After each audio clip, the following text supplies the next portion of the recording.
It's April 3rd, and we're here in Washington, D.C. making another one of our Tea Party Guides to Washington videotapes. Today we are doing the Embassy Row area, and these are embassies. And this is actually what most people are referring to when they say the Embassy Row traffic circle. It's actually called Sheridan Circle, after a general, I think a Civil War general. And this is a statue in the center of the circle, Sheridan Circle, and there's a park near here, near where Chris Wallace and David Brock and Anthony Podesta and Morton Kondracki all live, called Sheridan Kalorama Park, and the neighborhood's called Kalorama. This is the Irish Embassy. On the corner you can see the green, white, and orange flag beside the European Union flag, which is blue with gold stars. And Greece is down there, kind of on the other side of the cherry tree. What is funny is that today is April 3rd, and April 3rd is the primary day in both Maryland and D.C. I don't know how they happen to make them coincide, but Sheridan actually had all kinds of weeds growing out of his concrete or his marble. It's actually a very pleasant circle, except for the traffic noise. It has benches, actually some built-in benches. You can see them there in the marble, and there's no one here, unlike DuPont Circle, which is much larger and is a very short, like 10-minute walk away. So a person can come over here and, except for the traffic noise, enjoy reading a book. It's about 3 in the afternoon. Anyway, so it's primary day, and I was thinking of doing this video today anyway, but I got here and this clinched it for me. There are Ron Paul signs, homemade ones. Here's one that just says Paul, all up and down Massachusetts Avenue in Embassy Row. So I guess if you are using Embassy Row to get from point A to point B, there you have it. You would be seeing Ron Paul. Anyway, here's some little sculptural detail. Here's some lion heads.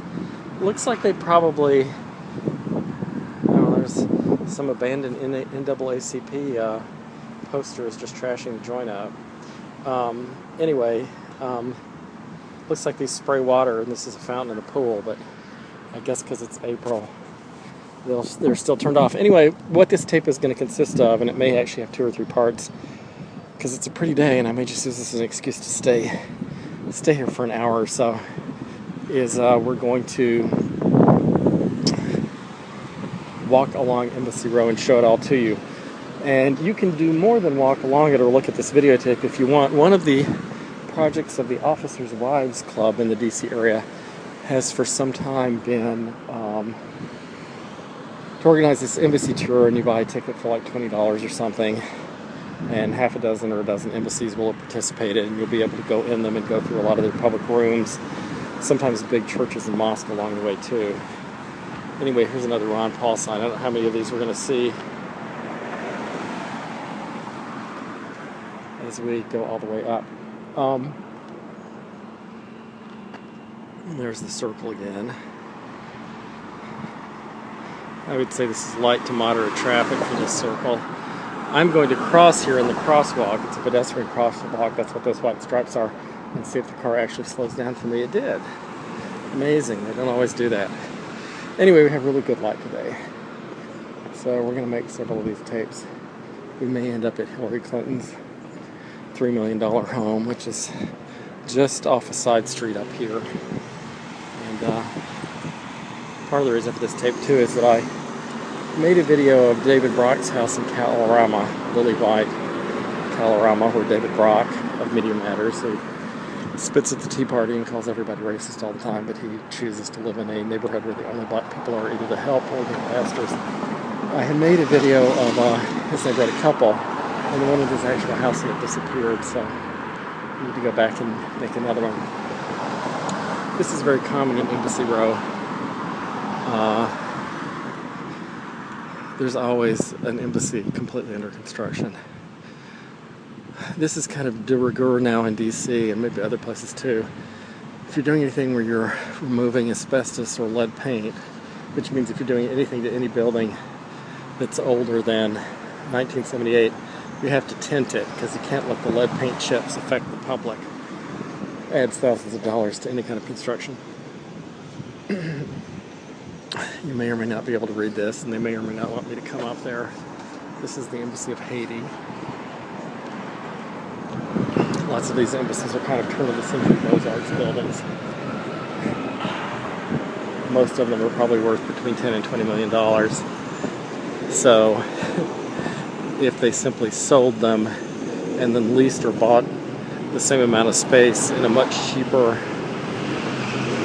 more racially and economically mixed and integrated neighborhood farther east in DC, they would walk away with tens of millions of dollars that they could use to provide food and medical care for their people, or reduce their taxes, or send them to college in the West, or something.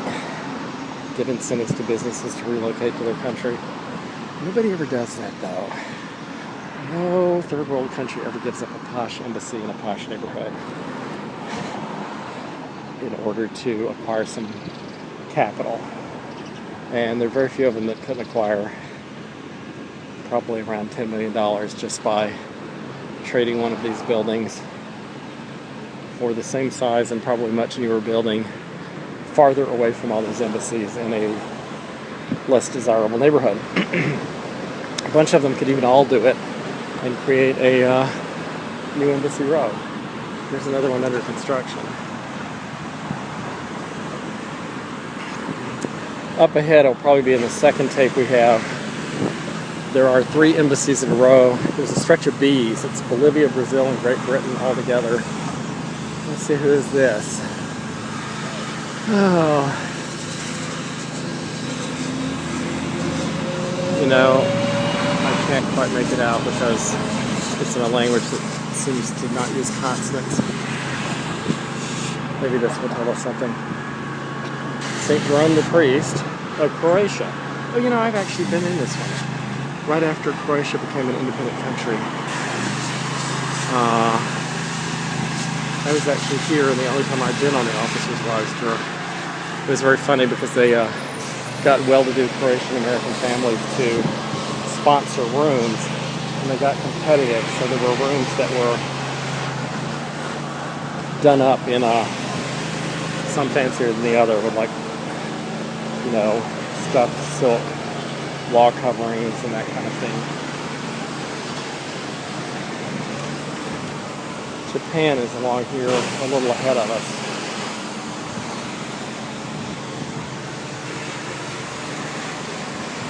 We're already getting up to 8 minutes. So I think I'm going to end this tape just a little earlier than I normally do, so I can go make my new tape of Lily White Kalorama and David Brock's house that he lives in by choice in Lily White Kalorama, that he deliberately bought with George Soros money so he could live in Lily White Kalorama while he calls everyone else who disagrees with him politically a racist. Robert Emmett, Irish patriot. For all you Irish people, or fractionally Irish people like me. As you go off in that direction, up 24th Street, or that direction, up S Street, you are in an area that is more mixed, partly embassies and partly residences, although Massachusetts Avenue itself has some residences in it. Now here's the case in point. This is the Embassy of Chad. Chad is not a wealthy country. I can tell you from having looked at tax assessments of nearby buildings like SEIU's building in DuPont Circle that there's every reason to believe that this office building is worth in the $15 to $20 million range. And if it's not, I'm sure it's worth in the $10 to $15 million range. So they could buy a much cheaper building than that somewhere not in Embassy Row and spend the money on their country. But it's easier to get foreign aid, isn't it? Anyway, our next tape will be at the David Brock house, and it won't pick up right here. We'll be